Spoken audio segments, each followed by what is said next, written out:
So I've brought the locomotive back inside now after that steaming session. So what I want to talk about now is what I do to, let's say, decommission the locomotive at the end of the day so it's ready for the next time I want to use it. I'll just crack on with what I do, and then I'm not necessarily saying that the order's right. As long as you do all these points, you should be all right. So the first thing I'll do is take the roof off again. I'm going to check that the gas nozzle is not completely shut. Just to check. I should have done it downstairs when it was, I did it down when we were outside, but I just wanted to check it again. The next thing I want to do is I want to take any condensation water out of the lubricator. I remove the filler plug, so that means that there's no vacuum when I open the drain plug. And if you look, I'll zoom in and then you can see any water coming out. Okay, here we go. See if you can see that.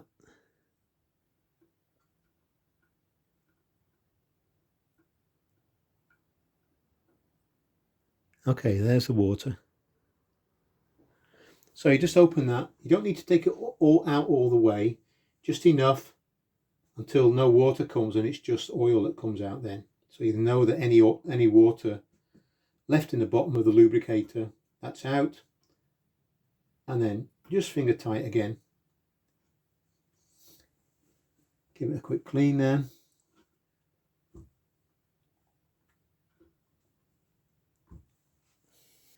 And then we'll put the plug back on.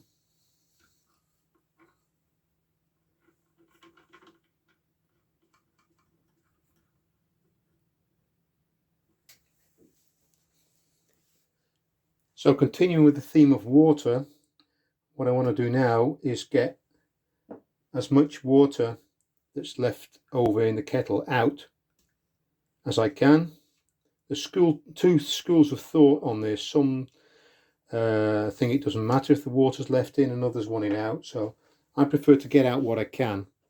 So I'm just using the syringe, although with this locomotive you can't really get to the bottom of the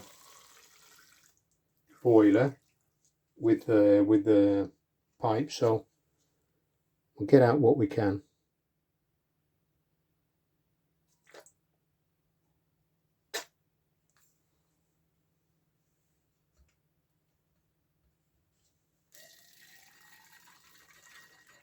I haven't found another way of getting the rest of the water out. If there's any D-class owners out there that know of a better way of getting any of that residual water out, please put a comment.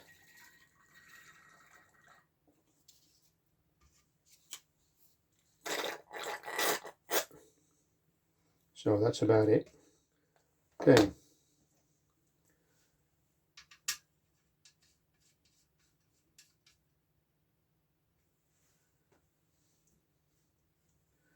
All right.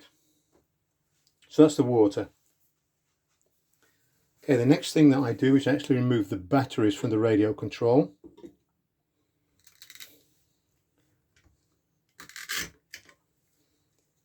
And these are rechargeable batteries. So what I do, I have my own sort of battery management regime, and these will go on the battery charger and then end up at the end of the line to be used up next time. So I'll put the battery holder back.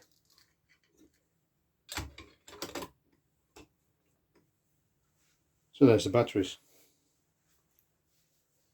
Alright, and the last thing that I like to do is just go over gently on the outside of the locomotive where I can with a wet wipe. I was actually shown this when I visited the Round Ice factory. They use a wet wipe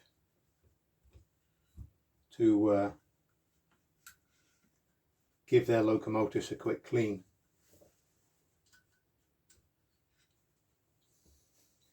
So I'll just get to because of course the locomotive will get mucky. It does like a real steam locomotive, it does spew out all sorts of stuff, water, lubrication oil. So just give it a quick wipe where you can get at it. I find the black is actually a place that collects all sorts of stuff. It's always helpful to get rid of that. What I also do is just give where you can get by the different rods very quick wipe over, just in case there's any excess rubbish there. And one place where it does get mucky actually is the matte black roof. Gets oily finger marks on it and everything, so you can give that a go. Just to keep the locomotive in good nick. No braces, obviously. And then I'll do the other side a bit later, but then you get the general idea. So that's roughly it really for what I do to decommission a locomotive at the end of the day. And then it goes in my display case, and then it's done. And it sits until the next time I want to use it. So I hope you've enjoyed this video, give you a little bit insight into the ownership of a Garrett, and I'll see you on the next one. Bye bye.